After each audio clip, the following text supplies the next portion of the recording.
Selamat sore, sahabat pembelajar, di mana saja Anda berada. Kita berjumpa kembali di seminar online yang diselenggarakan oleh Indonesia Belajar. Indonesia Belajar adalah sebuah media untuk belajar yang berisi motivasi, inspirasi, dan tentu saja pengetahuan dari para narasumber terbaik Indonesia. Dan Indonesia Belajar hadir dalam platform mobile aplikasi yang bisa Anda download di Google Play Store atau Apple App Store. Dan Anda juga bisa klik website kami di indonesiabelajar.id. Di sana Anda bisa update seputar seminar online yang kami selenggarakan setiap harinya ya. Jadi jangan sampai ketinggalan. Dan kami juga create sebuah grup WA, Komunitas Indonesia Belajar, dari lintas program maupun nanti ini karena ini adalah acara seminar online Pak Nyoman Marpo yang pertama, nanti kita akan juga bikin grup WA ya, dan Anda nanti bisa mendaftar di 0895 1589 9493. Info lengkap nanti akan kami share di Zoom grup chat ya. Baik, sahabat pembelajar, seminar online sore hari ini, edisi pertama, seperti saya sudah sampaikan, menghadirkan Bapak Dr. Nyoman Marpo. Dia adalah Strategic and Family Business Expert, Chairman CFBS. Dan juga seorang penulis buku. Saya sapa dulu Pak Nyoman. Pak Nyoman, selamat sore Pak Nyoman. Selamat sore Pak Dewa, Mas Dewa. Selamat sore. Selamat sore Pak Nyoman. Kita sudah lama tidak bertemu ya Pak Nyoman ya. Iya, lama sekali ya. Lama sekali ya. Sehat-sehat dan Pak Nyoman terlihat awet muda ini. Banyak olahraga ya. Iya, olahraga ya. Sehat ya Pak ya? Sehat ya? Sehat. Mas Dewa sehat? Sehat, saya sehat ya. Bisnis lancar Pak ya? So far sih jalan ya. Dalam kondisi begini, struggle, tapi mesti jalan ya. Oke. Luar biasa Pak Nyoman. Sahabat pembelajar, Pak Nyoman ini juga penulis buku, yaitu Perusahaan Keluarga Sukses atau Mati, dan juga ada buku Kiat Sukses Bisnis Keluarga ya. Kebetulan saya udah punya yang buku Perusahaan Keluarga Sukses atau Mati ini. Terima kasih dulu kita ketemu di 2013-an ya. 2013-an. Ini masih tersimpan rapi di rak buku saya. Oke. Pak Nyoman, sore hari ini kita akan bahas mengenai preparing the future of family business in post-pandemic ya. Jadi pandemik ini dampaknya luar biasa untuk bisnis, dan ini khususnya Pak Nyoman akan bahas mengenai persiapan ya ke depan setelah pandemi ini, karena ini sudah masuk transisi ya. Ke new normal katanya ya. Nah, bagaimana nanti ulasannya Pak Nyoman Marpo kita tunggu, dan sebelumnya Pak Nyoman mulai, saya ingatkan dulu untuk sahabat pembelajar, silakan Anda bisa tanya atau sharing nanti, bisa ditulis di Zoom group chat atau nanti bisa buka mic-nya dan buka kameranya untuk bertanya ya. Oke, Pak Nyoman, kita langsung saja ingin mengetahui nih, apa yang harus dipersiapkan untuk ke depan nih, untuk teman-teman family business khususnya ya, atau kita ingin tahu tentang bagaimana nih bisnis ke depan setelah pandemi ini mulai reda ya. Oke, silakan Pak Nyoman. Baik, ya. Selamat sore Pak Mas Dewa. Ya. Selamat sore sahabat Indonesia Belajar. Kita mulai ngobrolin mengenai bagaimana bisnis keluarga dalam melewati COVID ini, dalam melewati pandemik ini, lalu kemudian juga bagaimana persiapan setelah nanti transisi berjalan, lalu kemudian masuk ke era new normal begitu. Saya mungkin akan mulai dengan slide saya begitu, Pak Dewa. Oke, Pak. Ya, silakan Pak Nyoman.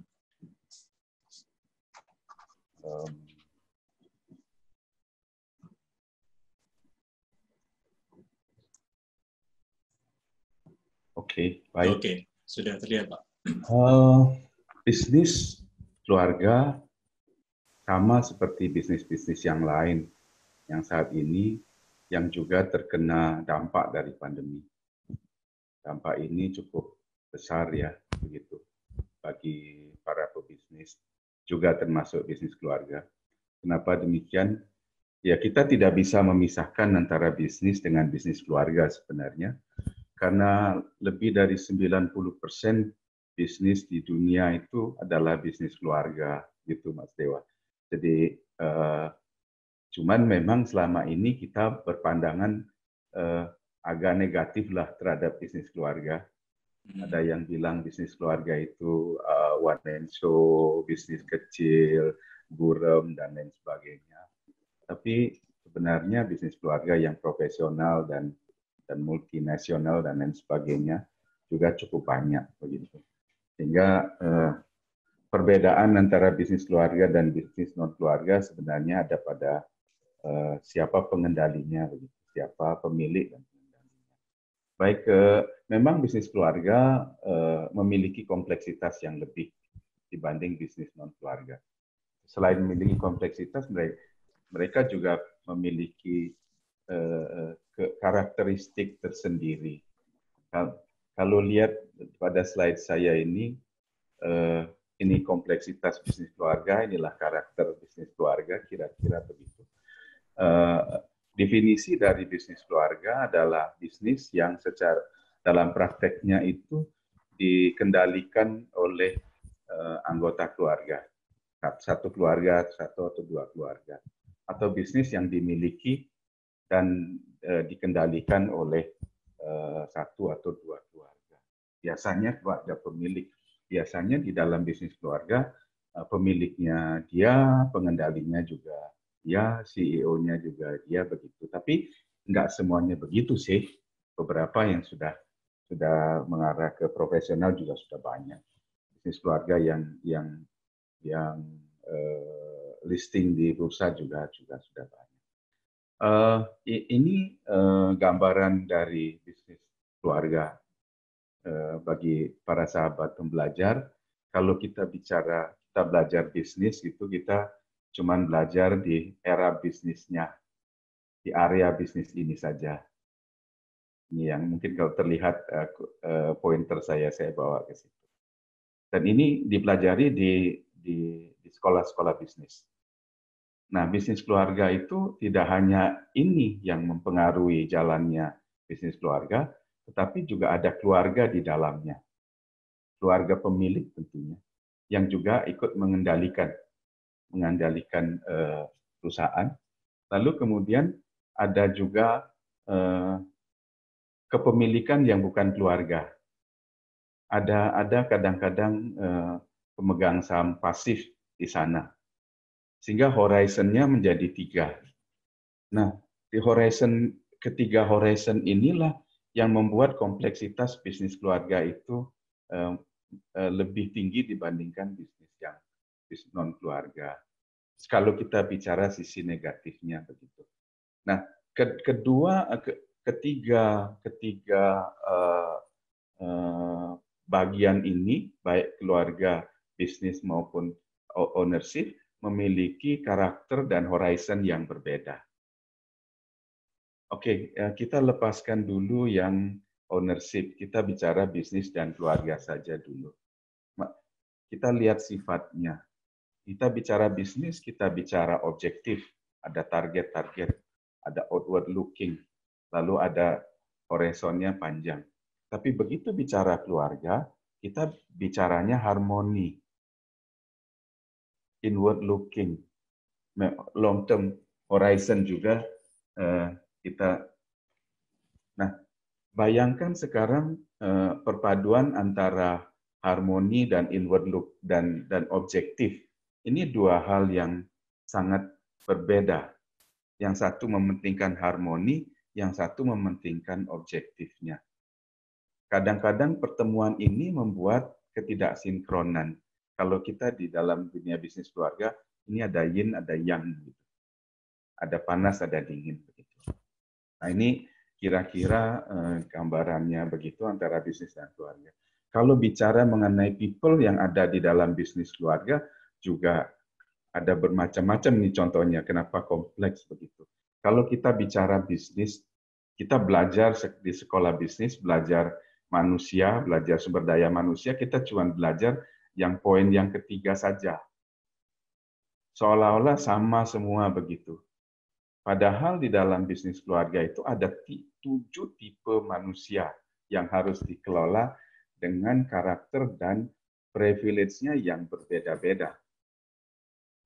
Ada keluarga yang bukan pemegang saham, dan juga tidak ikut di dalam pengelolaan perusahaan. Ada keluarga yang ikut di dalam pengelolaan perusahaan tapi tidak punya saham. Ada keluarga yang punya saham dan ikut dalam pengelolaan perusahaan.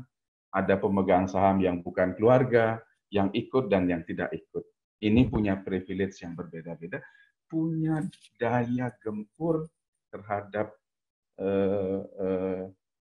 jalannya perusahaan yang berbeda-beda. Ini kalau kita bicara mengenai keluarga. Nah, positif dari bisnis keluarga, dari pengalaman dan pengamatan saya selama ini, yang jelas ada long term horizon kalau kita lihat positif karakternya. Lalu kemudian ada committed ownership. Keluarga biasanya komit terhadap kepemilikannya sampai anak cucunya inginnya. Ada value system yang di-create oleh keluarga yang lalu kemudian jadi value culture di dalam perusahaan. Ini juga positif. Ada long term relationship dengan karyawan, dengan supplier dan lain sebagainya. Ini positifnya. Ada strong commitment dari family employee. Ini kalau kita bicara positifnya. Negatifnya banyak sekali. Orang condong negatif kalau melihat bisnis keluarga begitu. Nah, ini kira-kira gambaran umum dari keluarga begitu, dari bisnis keluarga. Lalu kemudian karakter inilah lalu kemudian membawa bagaimana perilakunya di dalam melewati krisis. Begitu, Mas Dewa. Kalau mari kita lihat kondisi saat ini. Saat ini family business on crisis. Bisnis memang dalam kondisi krisis, termasuk juga bisnis keluarga gitu. Nah, kalau kita hitung-hitung sebenarnya, baik itu bisnis keluarga maupun bisnis non keluarga, kita beruntun kena 3 pukulan telak. Pukulan pertama adalah disruption dengan revolusi industri 4.0, memaksa bisnis, termasuk bisnis keluarga, untuk melakukan berbagai perubahan untuk bisa bertahan hidup. Ini dengan perubahan perilaku konsumen, perubahan teknologi dan lain sebagainya, itu yang pertama. Belum selesai kita berhadapan dengan revolusi industri 4.0, bisnis kita berhadapan dengan perang dagang. Setahun 2 tahun lalu kita berhadapan dengan berbagai perubahan konstelasi bisnis akibat adanya perang dagang Amerika dengan Cina. Nah, belum selesai lagi Amerika dengan Cina perang dagang, muncul di akhir tahun kemarin muncul yang namanya COVID-19 tiba-tiba, begitu.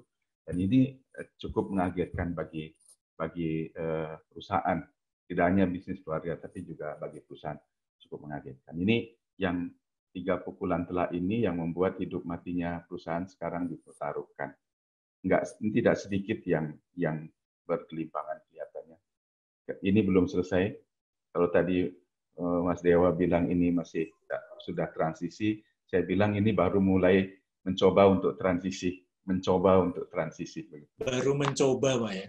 Baru mencoba untuk bertransisi. Okay. Karena krisis kelihatannya belum selesai. Belum selesai ya? Ya. Oke, Pak. Nah, baik, begitu. Lalu kemudian mari kita lihat bagaimana sih ketahanan bisnis keluarga terhadap krisis. Orang selalu berpikir bisnis keluarga ini karena manajemennya kurang begitu bagus, misalnya rata-rata dia nggak tahan dengan krisis begitu. Rata-rata pokoknya mati aja bisnis keluarga terhadap krisis. Tapi mari kita lihat, kita sudah mengalami, seumur kita mengalami paling nggak 3 kali krisis. 98 kita ada krisis keuangan, tahun 2008 kita ada krisis lagi, subprime mortgage lalu membuat bisnis-bisnis juga terancam, dan 2020 saat ini. di tahun 98-97 gitu, ada riset terhadap ketahanan bisnis keluarga terhadap krisis yang mengatakan bahwa dia riset yang pertama ada riset terhadap bisnis keluarga di Jepang itu menghasilkan bahwa perusahaan keluarga itu lebih resisten terhadap goncangan. Lalu kemudian lebih cepat recover. Lalu kemudian continuity performanya lebih bagus dibanding bisnis non keluarga. Itu riset terhadap krisis tahun 98. Lalu krisis tahun 2008 dilakukan ada riset di Eropa mengatakan juga bahwa perusahaan keluarga lebih resisten terhadap krisis. Kembali konsisten nih dari krisis 97 dengan krisis 2008. Terus continue di time krisis ini juga konsisten. Dia bisa melewati. Lalu kemudian harga sahamnya bahkan lebih perform dibanding dengan bisnis-bisnis non keluarga gitu. Nah, lalu kemudian ada yang meneliti juga di Inggris bahwa pada saat krisis 2008 bahwa perusahaan keluarga lebih resilient terhadap resesi, lebih punya daya banting, lebih punya daya tahan dibanding dengan bisnis-bisnis non keluarga walaupun manajemennya katanya lebih konservatif lah dan sebagainya. Kenapa demikian?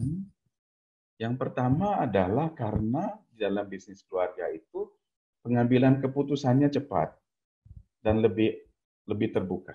Keluarga shareholder sekaligus jadi pimpinan perusahaan, begitu ada masalah diambil keputusannya lebih cepat. Nah, lalu family member CEO juga berperan penting di dalam krisis.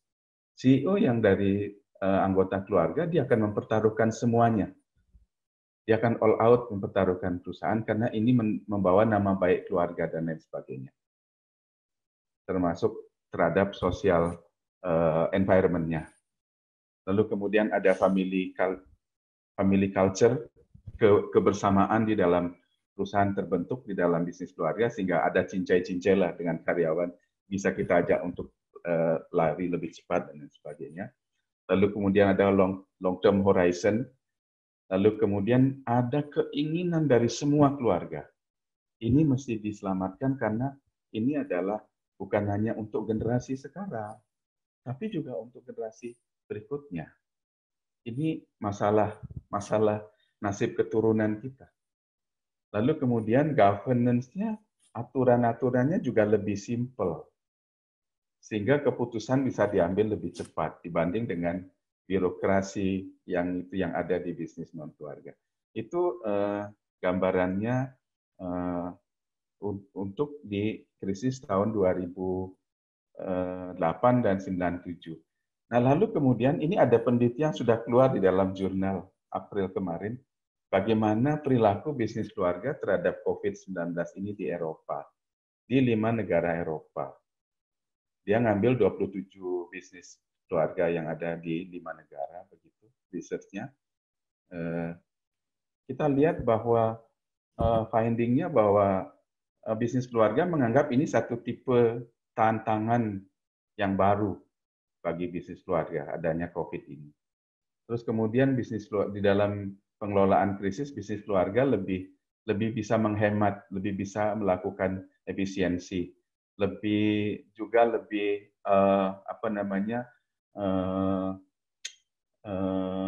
tekun di dalam mengikuti krisis ini hari by hari begitu, dan lebih punya inovasi. Dan bagusnya bahwa bisnis keluarga juga melakukan adaptasi terhadap bisnis modelnya di dalam krisis ini. Dan terakhir, krisis ini membuat bisnis keluarga itu lebih solidaritasnya dan kohesivitasnya lebih kuat terhadap anggota keluarga. Mereka menyatu akhirnya, menyelesaikan bersama-sama. Jadi urusan keluarga juga bisa selesai, lalu itu kira-kira. Jadi bisnis keluarga jangan kecil hati dengan bisnis keluarga, karena di dalam krisis bisnis keluarga lebih memiliki daya tahan, lebih gampang beradaptasi, lebih gampang untuk melewati. Baik, mari kita lihat fase dari krisis ini. Fase dari krisis ini dibagi 3. Fase krisis, fase transisi, dan fase normal. Kita bilang new normal karena setiap krisis membawa keseimbangan baru. Sehingga ini tidak bisa normal yang sama. Ada equilibrium baru yang terbentuk dengan adanya setiap krisis. Nah, baik, kita lihat dalam bagian ini, lihat paling bawah, di hampir semua fase itu dibutuhkan satu tambahan energi yang namanya family support. Ini yang tidak dimiliki oleh bisnis non-keluarga. Oke, apa yang mesti dilakukan oleh bisnis di dalam fase krisis? Dalam fase krisis, bisnis hanya harus berpikir untuk keluar dari krisis ini dengan selamat. Nah, untuk keluar dari bisnis dengan selamat, yang pertama mesti bertahan. Untuk bertahan, yang paling utama diperlukan adalah koordinasi dan harmonisasi family members antar keluarga pemilik. Menyatu kembali bersama-sama. Itu yang mesti dilakukan. Lalu kemudian hak koordinasi yang ketat di antara pimpinan perusahaan. Karena pimpinan perusahaan tidak semuanya family member. Lalu koordinasi yang ketat di dalam organisasi. Ini yang penting untuk dilaksanakan. Efisien, lalu kemudian, nah ini daya tahan perlu dengan efisiensi yang ini. Semua muatan dikurangi, sehingga kita tidak tahu berapa lama perjalanan krisis. Yang penting adalah kita harus mengurangi muatan untuk memperpanjang nafas, untuk memperpanjang kehidupan ini. Semakin bisa panjang, semakin baik. Karena ini pasti akan dalam bisnis ada siklus naiknya. Kita tunggu aja. Kita mesti sampai sana.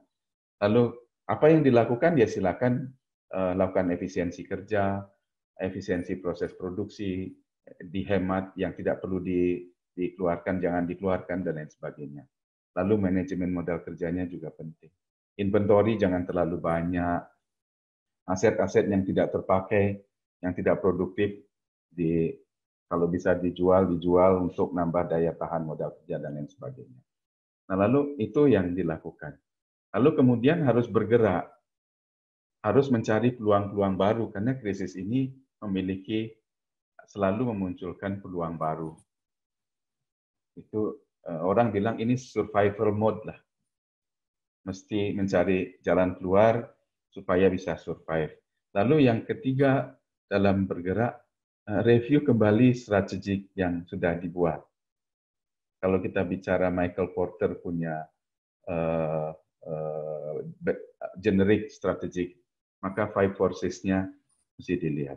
Bisnis model mesti dilihat. Nah, di sini ada family support. Apa bentuk family support yang ada di dalam pada saat krisis? Yang pertama, semua family baik yang ikut andil di dalam bisnis ataupun tidak ikut di dalam bisnis mesti ngasih kontribusi untuk menyelamatkan ini. Bisa dalam bentuk finansial, bisa dalam bentuk ide-ide, bisa dalam bentuk networking, dan yang lain yang dimiliki. Ini untuk menambah tenaga bagi bisnis itu sendiri. Nah, contohnya di dalam keuangan, Mas Dewa, perbankan kan rata-rata tutup pintu nih, tapi perusahaan kan butuh uang.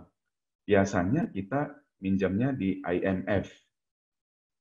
IMF itu I-nya istri, simpanan istri, yang kita mesti lihat ada emas, ada apa, ada simpanan apa, gitu. Lalu kemudian istri, lalu mertua pinjemin, lalu F-nya family. yang lain. Hmm. Karena bank pada tutup untuk memberikan tambahan pendanaan. Nah, itu support. Dan ini tidak dimiliki oleh bisnis non-keluarga. Karena tidak punya keluarga.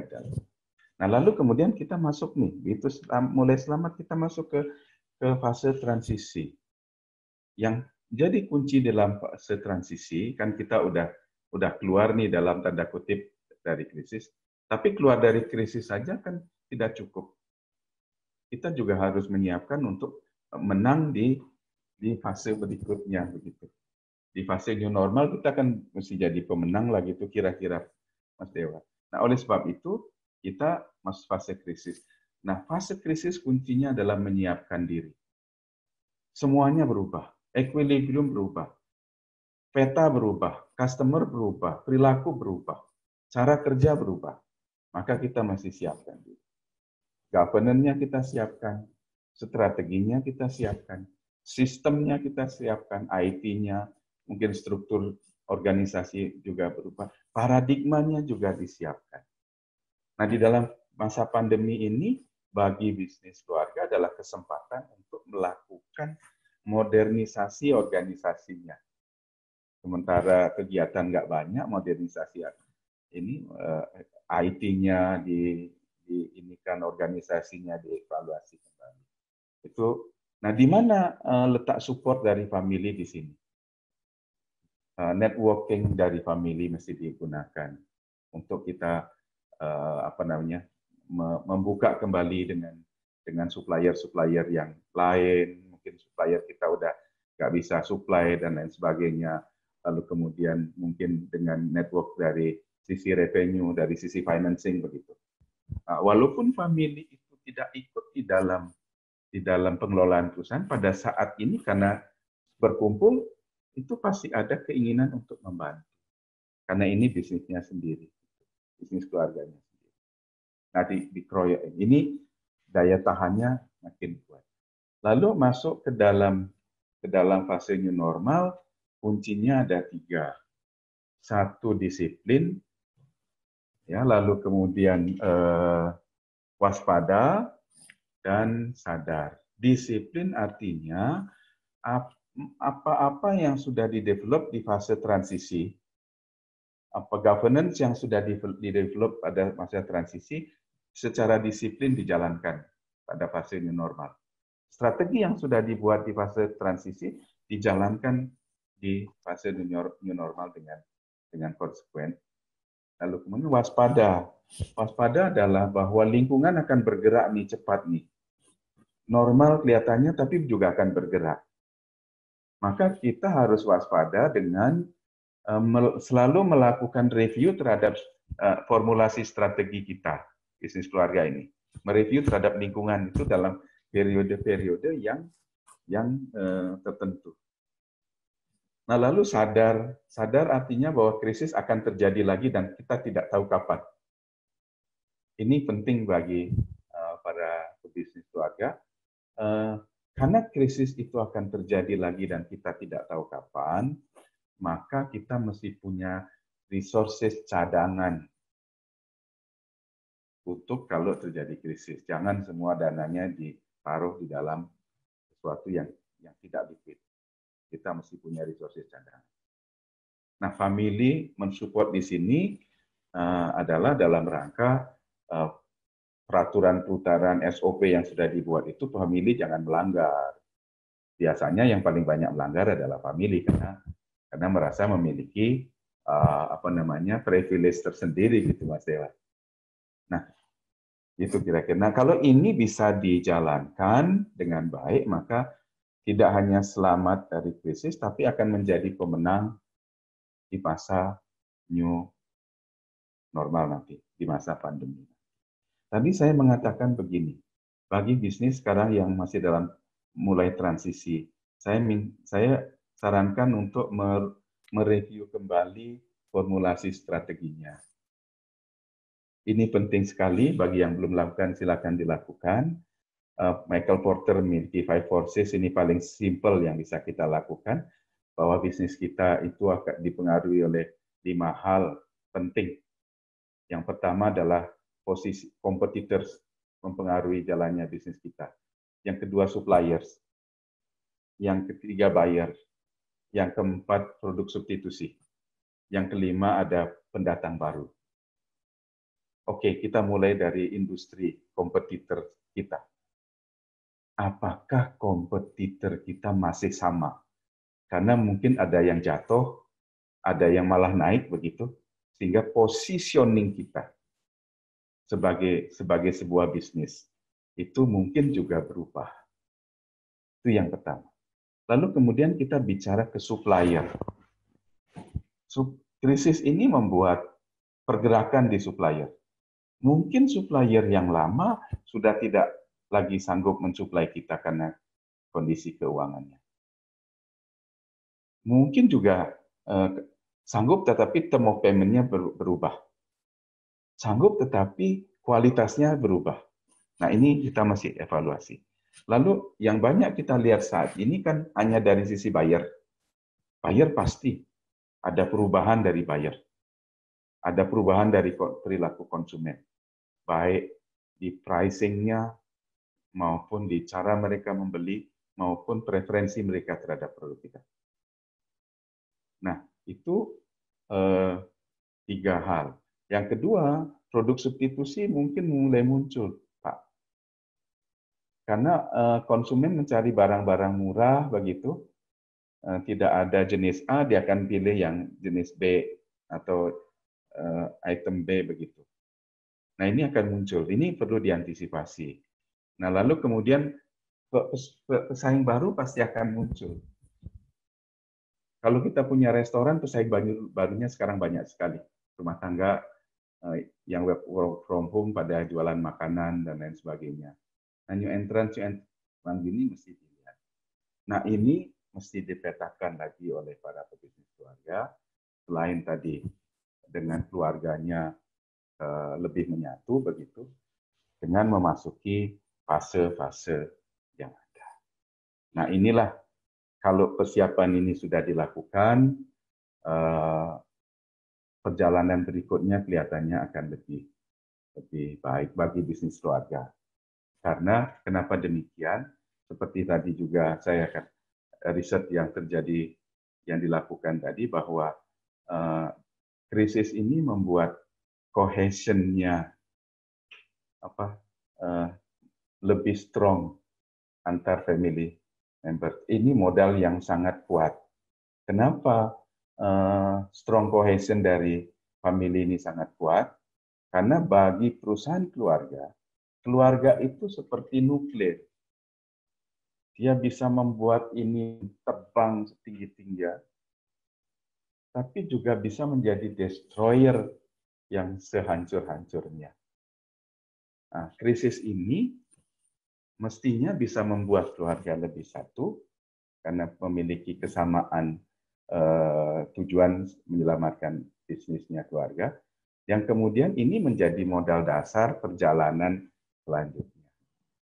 Itu kira-kira Mas Dewa, mungkin sementara itu nanti kalau ada yang ingin didiskusikan silakan. Sementara dari saya itu dulu mengenai bagaimana future of this family business after pandemic ini. Terima kasih Mas Dewa, saya kembalikan waktunya. Oke, ya luar biasa nih Pak Nyoman sudah membreakdown sedemikian jelas ya dari kondisi family business pada umumnya, kemudian sampai pada strategi bagaimana menghadapi new normal ya pasca pandemi yang masih mencoba ini untuk mencoba-coba untuk lepas dari pandemik ya. Dan riset mengatakan bahwa krisis 98 dan 2008 family business lebih bisa bertahan dan bisa lepas dari krisis, Pak ya. Tadi disampaikan, ini luar biasa. Oke, baik sahabat pembelajar, Anda yang join pada sore hari ini atau ingin ada pertanyaan, silakan buka mic langsung saja biar lebih cepat, atau kalau tidak bisa buka mic, silakan Anda tulis di Zoom group chat di sini ya, sudah ada ya. Sambil nunggu, tadi pagi Pak Nyoman berencana ingin memberikan e-book ya Pak ya? Ya, E-book ya. E-book Ya, buku yang ini, Pak ya. iya, ya, Iya, buku yang oke. pertama. Oke, Ya, jadi ya. kalau Anda ingin mendapatkan e-book dari buku Pak Nyoman, Perusahaan Keluarga Sukses atau Mati, mungkin Anda bertanya dulu ya. Oke, Baik, silakan. Pak. Oke, Pak Sutrisno ya. Ya. Ya, Pak Nyoman, silakan. apa kabar, Pak Nyoman? Ya. Pak Sutrisno. Teman lama nih. Oh, teman lama nggak juga ketemu. ya. Saya akhirnya bisa ketemu dengan sahabat Pak Nyoman. Ketemu di Indonesia Belajar. Oke, Iya, silakan Pak Indonesia Sutrisno. belajar. Pak, sedikit aja, Pak. Apa namanya? Kan memang perusahaan keluarga dengan perusahaan profesional itu kan masing-masing punya kelebihan dan kekurangannya masing-masing. Jadi yang ingin saya tanyakan adalah pernah ada risetnya nggak, Pak, sebenarnya yang paling optimal untuk perusahaan keluarga itu sampai dengan skala berapa sih? Kemudian dia harus berpindah menjadi apa namanya dikelola oleh profesional ataupun untuk publik itu skala berapa kira-kira? Pernah ada risetnya nggak nih, Pak Nyoman? Biar sama-sama update nih. Terima kasih, Pak. Oke, terima kasih Pak Sutrisno. Mungkin boleh langsung saya jawab, Mas Dewa ya. Iya, silakan Pak Nyoman. Terima kasih Pak Sutrisno, sahabat saya. Lama sekali enggak bisa ketemu. Lama sekali ya. Di sini. Lebih lama nggak ketemu dari saya mungkin. Iya. Hampir sama. Makanya tadi pas waktunya cocok, waduh saya ikut aja deh karena ini kan di dalam tuh. Ya. Baik Pak Sutrisno, perlu saya luruskan pertanyaannya. Kita tidak bisa mendikotomi antara perusahaan keluarga dan profesional. Karena definisi dari perusahaan keluarga adalah perusahaan yang dimiliki dan dikendalikan oleh anggota keluarga. Nah, dimiliki dan dikendalikan oleh anggota keluarga bukan berarti tidak profesional. Banyak sekali yang profesional. Ya, kalau kita bisa gambarkan dan banyak sekali yang besar. Kita gambarkan Walmart dan lain sebagainya, Ford Company dan lain sebagainya. Di Indonesia kita bisa sebutlah hampir semua bisnis adalah bisnis keluarga, kecuali BUMN. Nah, lalu ada muncul kemudian adalah bisnis keluarga yang mencari pendanaan di pasar modal. Itu namanya public listed family business. Jadi dia masuk bursa efek karena mencari pendanaan di pasar modal gitu. Bukan berarti menghilangkan menghilangkan atribut bisnis keluarga. Oke, kalau kita bicara mengenai profesionalisme bisnis keluarga, nanti ada session sendiri kalau kita ini mengenai profesionalisme bisnis keluarga. Profesionalisme bisnis keluarga bisa dilakukan oleh dua pihak. Oleh pihak family sendiri dan oleh pihak non-family. Artinya profesional yang non-family member. Nah, biasanya ini digabung dua-duanya. Ada familinya, ada non-familinya. Kombinasi ini cukup banyak dipakai membuat profesionalisasi bisnis keluarga karena kultur family masih tertanam karena ada family member di situ. Tetapi wawasan profesionalisme bagaimana bisnis itu berjalan juga berjalan. Nah, yang membuat bisnis itu profesional dan tidak profesional, yang pertama kan governance-nya. Ini kok governance-nya bagus apa enggak? Nah, bicara governance, nanti kita juga ada sesi sendiri. Di dalam bisnis keluarga itu ada dua governance yang penting. Corporate governance-nya, perusahaan itu govern, dan family governance-nya. Keluarganya juga harus punya tata kelola. bisnisnya punya tata kelola keluarga. Di bisnis non keluarga dia cuma tata kelola perusahaan. BUMN itu kenalnya juga cuma tata kelola perusahaan. Nah, perusahaan keluarga harus ada tata kelola perusahaan, ada tata kelola keluarga. Nah, saya banyak sekali ketemu bisnis keluarga yang sangat profesional, Pak, di Indonesia. Bahkan kemarin hari Rabu kemarin saya menjadi juri Festival Improvement di dalam sebuah bisnis keluarga. Mereka sudah pakai Kaizen, mereka pakai ERP, mereka people development-nya sampai kepada one month one improvement, dan itu difestivalkan. Dan ini bisnis keluarga, Pak. Oke, mungkin sedikit maaf Pak Nyoman sedikit. Berarti ini lebih kepada ownership, Pak ya. Kita memahami sebagai bisnis keluarga itu lebih pada ownership, Pak ya.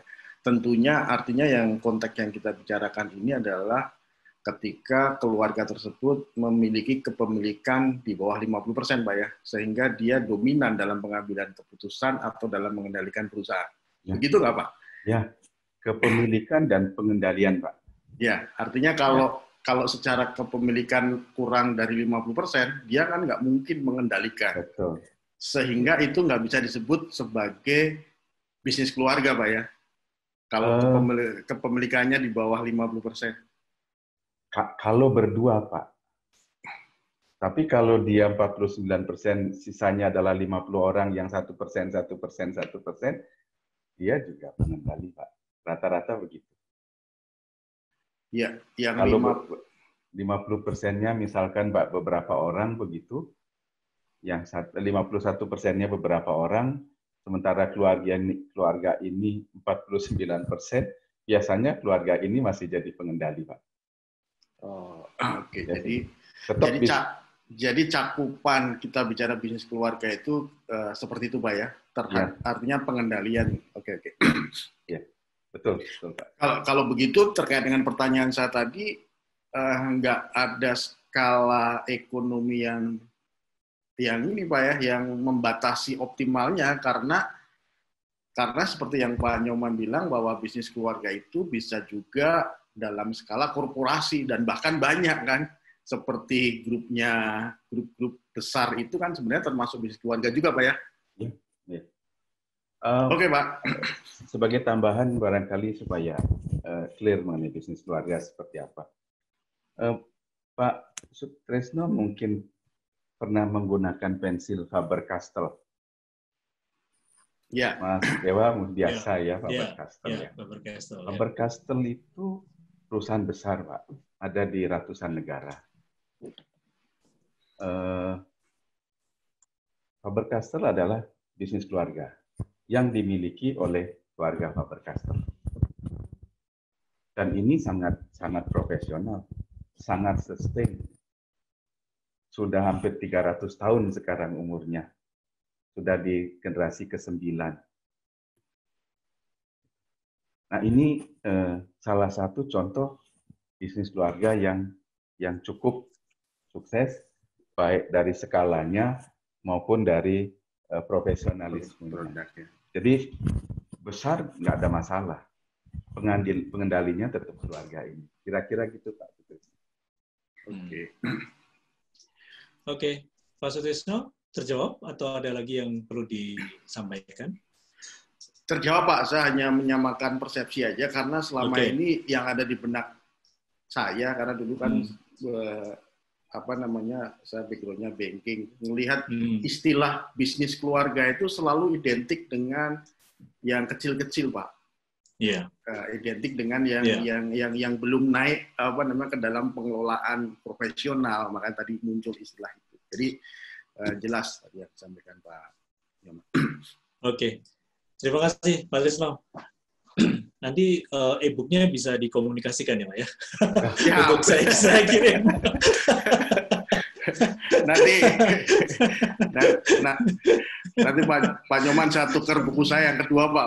Udah muncul nih Pak yang kedua. Oh ya, siap. Terima kasih Pak. Terima kasih Pak Sutresno. Oke, Pak Sutrisno, terima kasih atas pertanyaannya dan sharing-sharingnya. Ada lagi mungkin sahabat pembelajar yang ingin bertanya atau menyampaikan sharingnya terkait dengan apa yang disampaikan Pak Nyoman pada sore hari ini. Sebenarnya Pak Iwang Awangga juga ya, di samping ini, di layar saya ini, di samping Pak Sutrisno, Pak Iwang. Selamat sore Pak Iwang. Semoga masih menyimak dan ada pertanyaan mungkin bisa disampaikan atau ada yang lain. Dan kalau tidak ada, ini waktu kita sudah lewat nih Pak. Nggak terasa nih. Baik, ya. Atau mungkin Pak Nyoman ada sesuatu yang mungkin menjadi closing statement untuk kita, bagaimana sebaiknya secara, karena Pak Nyoman tadi sampaikan bahwa ini kan sedang mencoba untuk masuk ke new normal ya, kita belum tahu hasilnya seperti apa ya. Dan dampak dari COVID-19 itu secara ekonomi luar biasa, lebih lagi ke teman-teman perusahaan maupun perusahaan konvensional maupun perusahaan bisnis keluarga gitu ya. Silakan Pak Nyoman. Baik. Pesan saya kepada teman-teman pemilik bisnis keluarga, yang pertama adalah begini, jadikan krisis ini sebagai momentum untuk mempererat tali kekeluargaan dalam upaya menyamakan visi untuk bisnis ini ke depan. Karena bisnis keluarga yang sukses adalah yang bisa mentransform bisnis itu dari generasi ke generasi, selain memperbesarnya. Lalu kemudian yang kedua, karena COVID ini menjungkir balikkan tata model pengelolaan perusahaan, model bisnis berubah dan lain sebagainya, agar para pebisnis keluarga melihat kembali sistem dan tata kerja yang ada di dalam perusahaannya, governance-nya mesti diatur ulang, melihat kebutuhan pada era normal. Nah, dengan demikian mudah-mudahan bisa menjadi pemenang di era normal yang baru nanti kepada para pebisnis keluarga. Dan kepada teman-teman seperti Pak Yulianto, tolong dirubah paradigmanya bahwa bisnis keluarga bukan bisnis yang kecil. Bisnis keluarga itu dari mulai UMKM sampai korporasi yang miliar dolar nilainya. Ini mesti teman-teman banking mesti harus juga aware terhadap hal ini, karena baik itu yang kecil maupun yang besar memiliki risiko famili yang sama. Dan banking belum pernah menganalisa risiko keluarga di dalam pemberian atau treatment-nya terhadap nasabah-nasabahnya. Itu kira-kira Mas Dewa dari saya. Oke. Luar biasa Pak Nyoman. Terima kasih atas pencerahannya tentang family business, bagaimana menyiapkan teman-teman yang memiliki perusahaan dengan konsep family business bisa memenangkan di new normal nanti ya. Sebenarnya judul ini adalah satu dari 7 series Pak ya. Kita akan lanjutkan minggu depan, hari Jumat jam 3:30. Yang kedua itu kalau boleh saya bacakan, The Nature and Character of Family Business Pak ya. Yes. Betul ya. Yes. Nah, minggu depan kita akan bahas itu, sambil mungkin bisa review sebentar untuk yang hari ini ya, Preparing the Future of Family Business in Post COVID-19 nih sebenarnya judulnya. Oke. Oke. Sekali lagi terima kasih Pak Nyoman Marpe. Terima kasih. Dan ini e-booknya nanti kita bisa share semua peserta saja ya Pak ya? Silakan. Ini Pak Sutrisno mewakili peserta sore hari ini. Terima kasih Pak Sutrisno. Jadi semuanya bisa dapat e-booknya. Nanti Pak Sutrisno juga bisa share juga bukunya untuk kita semua. Oke, terima kasih Pak Nyoman Marpe. Terima kasih teman-teman sahabat pembelajar. Kita ketemu lagi Jumat minggu depan. Salam sukses luar biasa. Sukses untuk Anda semua dan stay healthy. Terima kasih.